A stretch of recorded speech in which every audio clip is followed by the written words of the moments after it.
বিশ্ব সংবাদে আপনাকে স্বাগত। শুরুতেই জানাবো হাতে পাওয়া সর্বশেষ আন্তর্জাতিক সংবাদের শিরোনাম, পরে বিস্তারিত। ইসরায়েল ফিলিস্তিন যুদ্ধ চলছে, আর এই যুদ্ধের সর্বশেষ আন্তর্জাতিক আপডেট সংবাদ থাকবে। ইসরায়েল বিরোধী যুদ্ধে মাঠে নামল নতুন বাহিনী। এরপর জানাবো রাফায় ঢুকল ইসরায়েলি ট্যাঙ্ক, সৌদির হুঁশিয়ারি। গাজায় যুদ্ধবিরতি, ফিলিস্তিনি যোদ্ধারা রাজি হলেও ইসরায়েলের তালবাহানা। এবং থাকবে বিক্ষোভে উত্তাল যুক্তরাষ্ট্র, ইসরায়েল নিয়ে বড় সিদ্ধান্ত। ইসরায়েল বিরোধী যুদ্ধে মাঠে নামল নতুন বাহিনী। ফিলিস্তিনের প্রতিরোধ যোদ্ধাদের মোকাবেলা করাটা যত সহজ ভেবেছিল নেতানিয়াহু প্রশাসন, ঠিক ততটাই কঠিন হয়ে দাঁড়িয়েছে পরিস্থিতি। যুদ্ধের শুরুতে ইসরায়েলি বন্দীদের মুক্তি ও হামাসকে সম্পূর্ণ নিশ্চিহ্ন করে দেওয়ার প্রত্যয় থাকলেও এখন ইসরায়েলি বাহিনীকে মোকাবেলা করতে হচ্ছে গাজার বাহিরের আরও বিভিন্ন যোদ্ধাদের। এর মধ্যেই ইসরায়েলের বিরুদ্ধে যুদ্ধে নেমেছে নতুন এক বাহিনী। বলা হচ্ছে নতুন এই বাহিনী শুধু ইসরায়েলকে নয়, বরং বিপদে ফেলবে মধ্যপ্রাচ্যে ইহুদিবাদী দেশটির এক ঘনিষ্ঠ মিত্রকেও। আন্তর্জাতিক গণমাধ্যমের প্রতিবেদনে বলা হয়, ফিলিস্তিনের গাজা উপত্যকায় চলমান গণহত্যা ও আগ্রাসনের বিরোধিতায় প্রথমবারের মতো ইসরায়েল বিরোধী যুদ্ধে যোগ দিয়েছে বাহরাইনের প্রতিরোধ গ্রুপ আল আশতার ব্রিগেড তথা এবি। এরই মধ্যে ইসরায়েলের দক্ষিণাঞ্চলেও এইলাত বন্দরে নজিবিন হামলা চালিয়েছে তারা। এক বিবৃতিতে আল আশতার ব্রিগেড জানিয়েছে, গেল 27 এপ্রিল ইসরায়েলের এইলাত বন্দরে ড্রোন ব্যবহার করে ওই হামলা চালানো হয়েছে। সংগঠনটি বলছে, ট্রাক নেট নামক যে কোম্পানি এইলাত সমুদ্র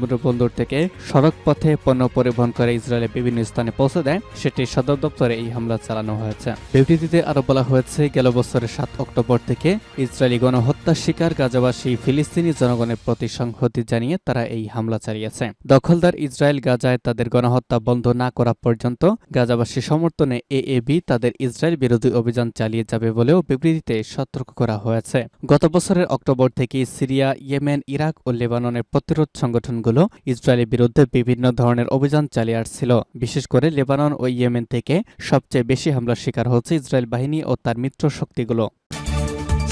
রাফায় ঢুকল ইসরায়েলি ট্যাঙ্ক, সৌদির হুঁশিয়ারি। কারোই কথা শুনছে না ইসরায়েলি প্রধানমন্ত্রী বেনিয়ামিন নেতানিয়াহু। ফিলিস্তিনের স্বাধীনতাকামী সংগঠন হামাসের সঙ্গে কোনো যুদ্ধবিরতি হয়নি দাবি করায় রাফায় অভিযান অনুমোদন দিয়েছেন তিনি। এরপরই রাতের অন্ধকারে রাফায় ঢুকে পড়ে ইসরায়েলি ট্যাঙ্ক। নাম প্রকাশে অনিচ্ছুক ফিলিস্তিন ও মিশরের কর্মকর্তারাও রাফায় ইসরায়েলি ট্যাঙ্ক ঢোকার তথ্য নিশ্চিত করেছে। মিশরের আল কাহেরা টেলিভিশনে দেশটির ভেতরকার সীমান্তের অংশের ফুটেজ সম্প্রচার করেছে। ওই ফুটেজে বন্দুকযুদ্ধ ও বিস্ফোরণের শব্দ শোনা গেছে।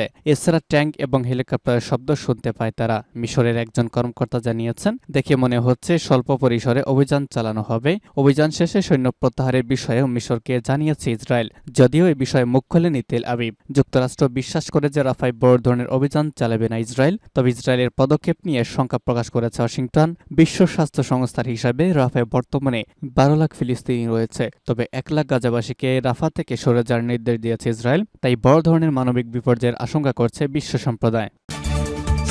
গাজায় যুদ্ধবিরতি, ফিলিস্তিনি যোদ্ধারা রাজি হলেও ইসরায়েলের তালবাহানা। দীর্ঘ 7 মাসের যুদ্ধের পর অবরুদ্ধ গাজা উপত্যকায় দ্বিতীয় দফা যুদ্ধবিরতিতে রাজি হয়েছে ফিলিস্তিনি স্বাধীনতাকামী সংগঠন হামাস। যুদ্ধবিরতির চুক্তি অনুমোদনের পর তারা জানিয়েছে, বল এখন ইসরায়েলের কোর্টে। তবে ইসরায়েল বলছে, হামাস রাজি হলেও তাদের দাবি দেওয়া এখনো পূরণ হয়নি। এমনকি দক্ষিণ গাজার রাফা শহর স্থল হামলা নিয়ে এগিয়ে যাওয়ার কথা জানিয়েছে নেতানিয়াহু সরকার। ফলে দুপক্ষের মধ্যে আলোচনা এত দূর আগালেও ইসরায়েলের তালবাহানা গাজায় যুদ্ধবিরতি এখন অনিশ্চিত হয়ে পড়েছে। সোমবার হামাসের একটি সূত্র জানায়, যুদ্ধবিরতিতে সম্মত হওয়ার কথা মিশর ও কাতারি মধ্যস্থতাকারীদের নিশ্চিত করা হয়েছে। এক বিবৃতিতে প্রতিরোধ সংগঠনটি জানায়, হামাসের রাজনৈতিক শাখার প্রধান ইসমাইল হানিয়া, কাতারি প্রধানমন্ত্রী শেখ মোহাম্মদ বিন আব্দুল রহমান আল থানি এবং মিশরের গোয়েন্দা প্রধান আব্বাস কামেলের সঙ্গে এক ফোনালাপে যুদ্ধবিরতিতে সম্মত হওয়ার কথা জানান।